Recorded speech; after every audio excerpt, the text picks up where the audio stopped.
और बिहार में एक साथ गर्मी और लू पड़ रही है। दक्षिण बिहार में भी गर्मी और लू का असर देखने को मिल रहा है। उत्तर बिहार के कई जिलों में बारिश भी हुई है, जिसके बाद तापमान में गिरावट दर्ज की गई है।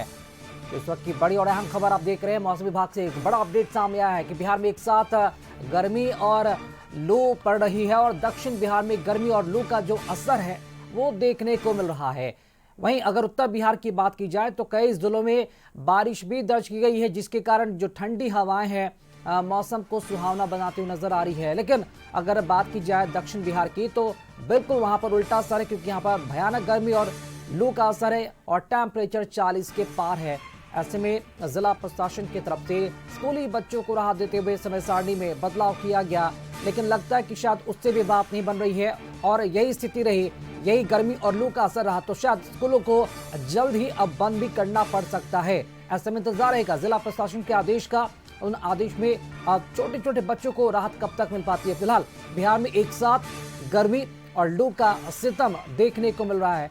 अगर बात की जाए दक्षिण बिहार की तो दक्षिण बिहार में गर्मी और लू का भयंकर असर, टेम्परेचर जो है 40 के पार, जबकि उत्तर बिहार में ठीक उलट है। इसके कई जिलों में बारिश भी हो रही है और ठंडी हवाएं भी चल रही है, जिसका असर देखने को मिल रहा है। अधिक जानकारी के साथ सहयोगी अंकिता इस वक्त हमारे साथ जुड़ चुकी हैं। अंकिता, बिहार में एक साथ गर्मी और लू का असर देखने को मिल रहा है। दक्षिण बिहार में गर्मी और लू, जबकि उत्तर बिहार में कई जिलों में बारिश भी दर्ज की गई है। क्या पूरा अपडेट है मौसम विभाग के मुताबिक?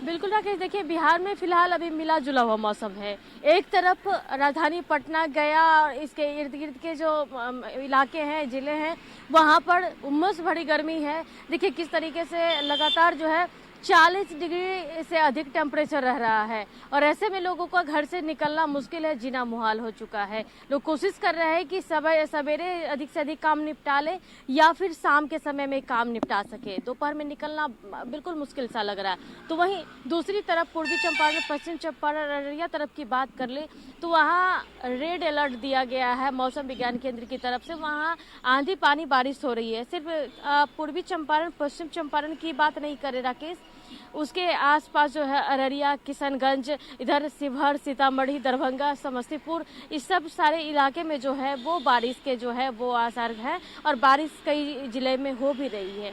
ऐसे में आप देखिए कि साफ तौर पर राहत तो जरूर है, क्योंकि गर्मी बहुत अधिक थी तो राहत जरूर मिल रही है और ये 30 तारीख तक यानी 30 अप्रैल तक इस तरीके की समस्या होगी।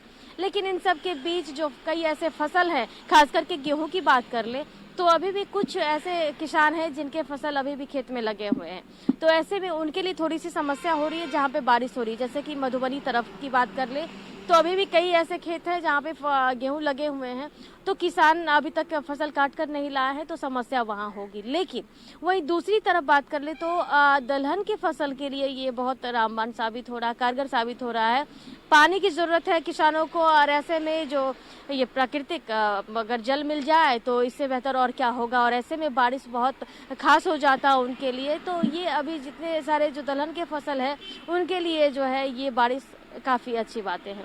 लेकिन फिलहाल राजधानी पटना की बात कर ले तो अभी भी जो देखिए सुबह का समय है राकेश, लेकिन जो गर्मी है वो बहुत अधिक है। हालांकि कल देर शाम की बात करें तो मौसम में थोड़ा सा जो है वो जो तापमान था वो डाउन हुआ था और रात में हवा जो है वो थोड़ा मौसम को शांत किया और जिस तरीके से उमस भरी, तपिश भरी गर्मी थी उससे लोगों को राहत मिली। लेकिन इन सब के बीच मौसम विज्ञान केंद्र की तरफ से लगातार ये भी कहा जा रहा है कि एहतियात बरते, घर से निकलने से पहले। जिस इलाके में गर्मी बहुत अधिक हो रही है, क्योंकि बिहार में लगभग 19 जिले ऐसे हैं जहां पर लू की चपेट में है बारिश और दूसरी तरफ जो बचे हुए जिले हैं वहां पर बारिश की संभावना है। ऐसे में दोनों ही जगह पर अलर्ट मोड में मौसम विज्ञान की तरफ से रहने को कहा गया है। जहां गर्मी है वहां घर से निकलने से पहले जो है वो एहतियात बरते, कॉटन कपड़े का इस्तेमाल करें, लिक्विड ज़्यादा से ज़्यादा पिए, डॉक्टर का सलाह ज़रूर लें और डॉक्टर भी यही एहतियात बरत रहे हैं। देखिए कि लगातार जो है जितने कई सारे ऐसे हॉस्पिटल हैं उन्होंने अपनी तैयारियां कर ली है लू को लेकर। ऐसे में हम लोगों को भी सावधान रहने की आवश्यकता है, क्योंकि ये भीषण गर्मी और लू किसी